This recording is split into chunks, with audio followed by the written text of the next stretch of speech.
Òní ni ọjọ́ Ajé, ọjọ́ kọkànlá nínú oṣù kẹjọ ọdún 2025.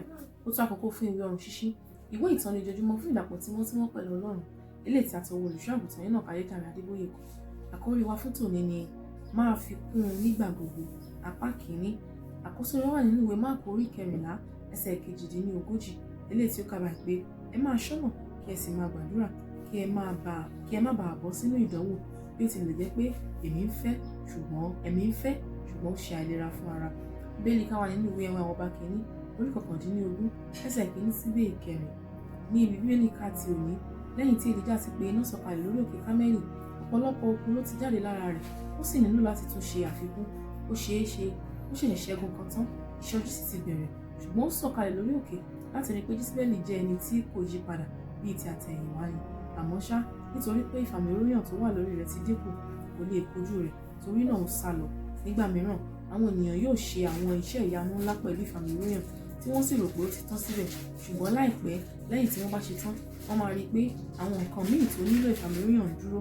Ẹnìkan lè ṣí òkú nínú ṣọ́ọ̀ṣì tí àwọn ènìyàn yóò sì máa yọ̀, àmọ́ ṣá, tí ẹni náà bá dé ilé, ó lè ní ìṣòro míì tó ń retí ìfàmìróyàn rẹ̀. Èyí ni ìdí tí ó fi ṣe pàtàkì láti tún gbéná lé àwọn bátìrì ẹ̀mí rẹ̀ ní kété tí o bá lo ìfàmìróyàn. Ọ̀pọ̀ àwọn oníwàásù ló máa ń ṣe àgbékalẹ̀ ìpàdé, tí wọ́n bá sì ń ṣe ìpàdé, wọ́n máa gbààwẹ̀ àti àdúrà. Àmọ́ ṣá, ní kété tí ìpàdé bá parí, wọ́n máa bẹ̀rẹ̀ sí ní jẹun, wọn kò sì ní gbà kí Ọlọ́run tún kún wọn fún ìfàmìróyàn rẹ̀.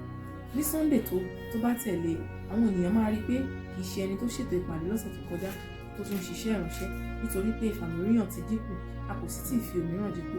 Gbígba àwẹ̀ àti àwọn ọ̀nà mìíràn láti gba ìfàmìróyàn kò yẹ kó parí nígbà tí ètò bá parí.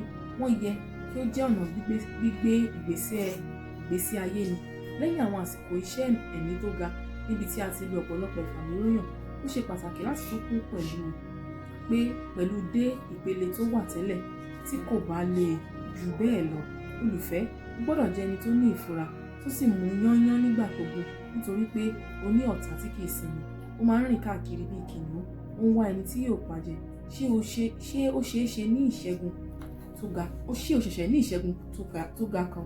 Kì í ṣe àkókò láti túra sílẹ̀ nìyí.